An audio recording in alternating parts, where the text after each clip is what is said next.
This is Deepak Modak and back to another new series of our channel Deepak Sir's Class. তো এই সিরিজে আমরা কি শুরু করতে চলছি, তোমরা জানো যে WBPSI এর প্রিলিমিনারির যে অ্যান্সার কি সেটা পাবলিশ হয়ে গেছে। অ্যান্ড ক্লার্কশিপ ইম্পর্টেন্ট একটা জায়গা, যে ক্লার্কশিপ যে আছে, সো ক্লার্কশিপের কিন্তু পার্ট 1-এর রেজাল্ট পাবলিশ হয়ে গেছে। তো যাদের ক্লার্কশিপের পার্ট 1-এ যারা ক্লিয়ার করলে ক্লার্কশিপ পার্ট 1, তাদেরকে আমার তরফ থেকে অনেক অনেক অনেক শুভেচ্ছা। আর ওয়েস্ট বেঙ্গল পুলিশ এসআই এর যাদের একটু ভালো মার্কস রয়েছে এবং মেন্সে যাওয়ার মতো একটা জায়গা রয়েছে, তাদের জন্য এই যে ব্যাচটা ডেডিকেটেড করা হচ্ছে, এই যে কোর্সটা সেটা ডেডিকেটেড করা হচ্ছে। এই কোর্সের কোর্স ফি একটু বলে দিই তোমাদের। কোর্স ফি একদম জিরো, কোনো ধরনের কোর্স ফি লাগবে না। তো এই কোর্সে আমরা কি করব, এই কোর্সে আমরা মেনলি ডেসক্রিপটিভ যে রাইটিং, ডেসক্রিপটিভ রাইটিং, ইংরেজি ল্যাঙ্গুয়েজের যে ডেসক্রিপটিভ রাইটিং, সেটা কিন্তু আমরা শিখব উইদাউট পয়সায়, মানে কোনো ধরনের টাকা পয়সা এখানে লাগছে না। শুধু কি লাগছে, তোমাদের ভালোবাসা, তোমাদের সাপোর্ট, তোমাদের লাইক, তোমাদের কমেন্ট আর তোমাদের শেয়ার, এবং সর্বোপরি যারা চ্যানেলে নতুন, চ্যানেলে সাবস্ক্রাইব। এতটুকু কাজ করলে আমরা কোর্সটা কিন্তু ডেডিকেটেডলি কন্টিনিউ করতে পারবো। তো এবার আলোচনায় আসা যাক। কী আলোচনা, যে ক্লার্কশিপের পার্ট 2-এর জন্য আমাদের কি পড়তে হবে, কোন কোন সাবজেক্ট পড়তে হবে এবং কোন কোন জায়গা থেকে কত নাম্বার থাকবে, সেটা নিয়ে আজকের ভিডিও। এটা ডেফিনেটলি আমাদের ডেসক্রিপটিভ ভিডিওর প্রথম ভিডিও, এবং এটা ডেফিনেটলি হেল্প করবে WBPSI এর ক্ষেত্রেও কিন্তু হেল্প করে যাবে। তো যাই হোক, কথা বাড়িয়ে লাভ নেই, চলে আসা যাক মেন পয়েন্টে। তো এরপরে ক্লার্কশিপ পার্ট 1-এ যারা পাস করলে তাদেরকে কিন্তু এরপরে পার্ট 2-এর জন্য প্রিপারেশন নিতে হবে। পার্ট 2-এর কিন্তু তোমরা এনাফ টাইম পাবে না, মানে খুব বেশি টাইম পাবে না, মোটামুটিভাবে 2 মাসের মধ্যে কিন্তু পার্ট 2 তোমাদের হচ্ছে। এবার পার্ট 2-তে কী থাকছে, পার্ট 2-এ তোমাদের 2টো ল্যাঙ্গুয়েজ পেপার পরীক্ষা দিতে হচ্ছে, এবং প্রত্যেকটা ল্যাঙ্গুয়েজ পেপারে 50 নাম্বার করে থাকছে। বাংলায় 50 এবং ইংরেজিতে 50। ইংরেজি কম্পালসরি সবার জন্য, আর বাংলা, হিন্দি অথবা নেপালি, যে কোনো মানে এই তিনটের মধ্যে যে কোনো একটা তোমাকে নিতে হবে। তুমি ফর্ম ফিল আপের সময় যেটা চয়েস করছো সেটাই তোমাকে নিতে হবে। নর্মালি যারা বাঙালি তারা তো বাংলায় নেবে, তো আমি এখানে তার জন্য বাংলার কোশ্চেনটাই নিয়ে এসেছি। এবার ইংরেজির কোশ্চেনটা দেখাচ্ছি তোমাদের, যে কোন কোন জায়গা থেকে কোশ্চেন হিট হয় আর কত মার্কস থাকে। আগের দিনে একটা শর্টসে আমি বলছিলাম যে মেনলি দুটোর ক্ষেত্রেই কী কী থাকে টপিক, রিপোর্ট বলে একটা টপিক থাকে দুটোর ক্ষেত্রেই। বাংলার ক্ষেত্রে যেটা সারসংক্ষেপ বা সামারি বলতে পারি, ইংরেজির ক্ষেত্রে একটু টার্মটা আলাদা, প্রেসিস বলছে এখানে, লাইক দ্যাট সামারির মতোই আমি বলে দেবো। আর হচ্ছে ট্রান্সলেশন। তো রিপোর্ট, প্রেসিস আর ট্রান্সলেশন তিনটেই ইংরেজি রাইটিং স্কিলের খুবই ইম্পর্ট্যান্ট জায়গা। তো রিপোর্ট একটা আসবে, গত বছর কী আসে, এবং রিপোর্ট রাইটিংয়ের ক্ষেত্রে মার্কস থাকছে 15, প্রেসিসের ক্ষেত্রে মার্কস থাকছে 15, এবং ট্রান্সলেশনের ক্ষেত্রে মার্কস থাকছে কিন্তু 20 নম্বর। দেখো 15, 15, 30 এবং 20, এই হচ্ছে টোটাল 50 নাম্বার। এবার লাস্ট ইয়ারের কী কোশ্চেন আসছে সেটা একটু দেখে নেওয়া যাক। দেখো রিপোর্ট রাইটিংয়ের ক্ষেত্রে তোমরা অপশন পাবে, 2টো রিপোর্ট রাইটিং থাকবে, তার মধ্যে যে কোনো একটা রিপোর্ট রাইটিং তোমাকে অ্যান্সার করতে হবে। প্রেসিসের ক্ষেত্রে কোনো অপশন থাকছে না, এবং ট্রান্সলেশনের ক্ষেত্রেও কোনো অপশন থাকছে না।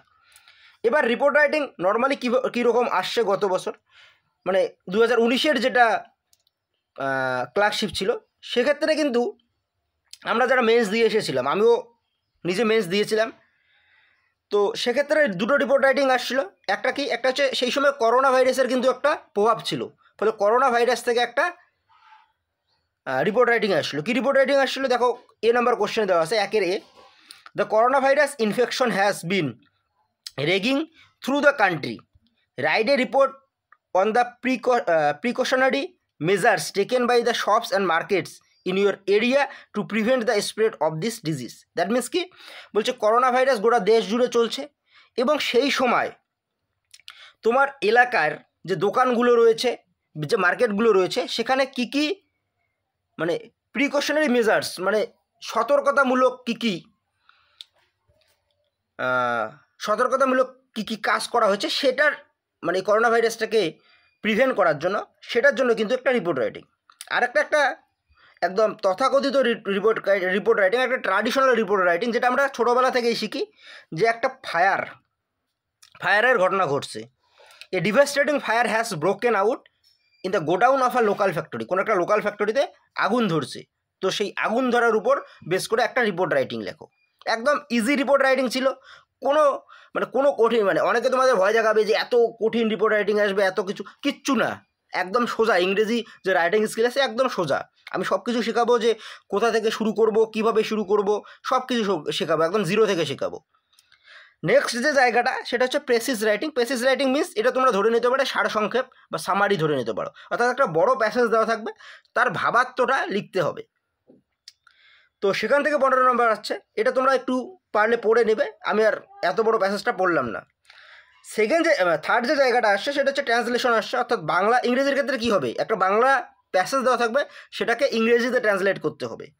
এটাও একদম হুবহু পিকেতে সরকারের বই থেকে কমন আসছে, যে গিরিডিতে বেড়াবার কথা বললেই উশ্রিত ধারাটাই মনে হয়। এই গিরিডি একটা জায়গার নাম, আর উশ্রি একটা নদীর নাম। তো লেখকের যখন গিরিডি যাবার কথা মনে হয়, তখন প্রথম যে জিনিসটা লেখকের মাথায় হিট করে সেটা হচ্ছে উশ্রি। তো সেটাকে আমরা কিভাবে লিখব, ট্রান্সলেশনকেই, সেটা কিন্তু আমি শিখিয়ে দেব, যে টেন্সের জায়গাগুলো শেখাবো, ভোকাবুলারিসের জায়গাগুলো শেখাবো, তারপর ইডিয়ম ফ্রেজের ব্যবহার শেখাবো। এই সব কিছু নিয়ে আমাদের ক্লাসটা হবে। তো যারা চ্যানেলে নতুন, চ্যানেলটিকে অবশ্যই সাবস্ক্রাইব করে রাখবে ভিডিওগুলো দেখার জন্য। তো এই হচ্ছে ইংরেজির প্রিভিয়াস ইয়ার কোশ্চেন এবং নাম্বার প্যাটার্ন। এরপরে আমরা যাব বাংলার কোশ্চেন, বাংলাটা কী আছে। আমি বাংলার ক্ষেত্রে একটু আগে একই কথা বললাম, যে রিপোর্ট রাইটিং, যেটাকে বাংলায় বলে প্রতিবেদন বলে। অনেকে বলবে স্যার রিপোর্ট রাইটিং তো এটা ইংরেজি শব্দ, তাহলে এটা কীভাবে বাংলায় আসলো? অবশ্যই এটার বাংলা আছে, বাংলা হচ্ছে প্রতিবেদন। তারপরে দেখো, আমি বলছিলাম ইংরেজির ক্ষেত্রে বলছিলাম প্রেসিস, এখানে বলছে সারাংশ, সেম জিনিসই, সারাংশ বা সারসংক্ষেপ। তারপরে বাংলা অনুবাদ, আরেকটা কী থাকবে, অনুবাদ। তো এটা থাকছে সেম মার্কস, এখানে থাকছে 15, এখানে থাকছে 15, অ্যান্ড এখানে থাকছে হচ্ছে 20। এখানে টোটাল নাম্বার হয়ে গেলে তো তাহলে কত হলো, টোটাল কিন্তু হয়ে গেল 50।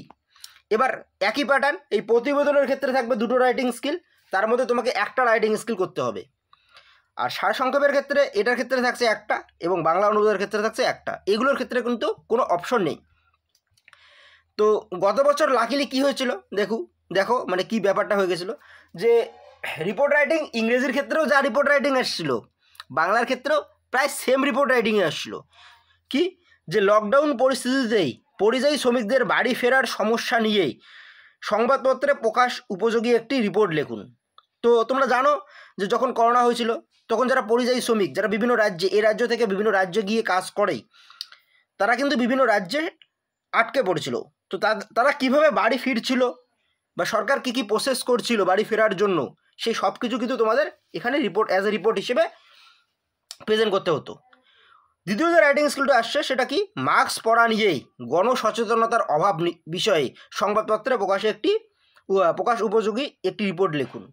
মাস্ক পরা নিয়ে যখন মাস্ক আসছিল নতুন, তখন দেখবো অনেকে কি রুমাল মুখে বাঁধছিল, অনেকে কাপড় মুখে দিচ্ছিল, কিন্তু অনেকে মাস্ক পরছিল না। তো বলছে এই যে গণসচেতনতার অভাব, সেটা নিয়ে রিপোর্ট রাইটিং।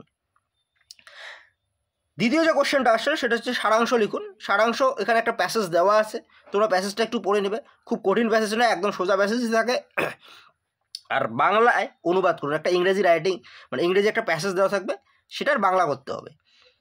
তো এই বাংলা করার সময় কী কী জিনিস মাথায় রাখতে হবে, সেই সব কিছু নিয়ে সেকেন্ড ক্লাস আমাদের আসবে।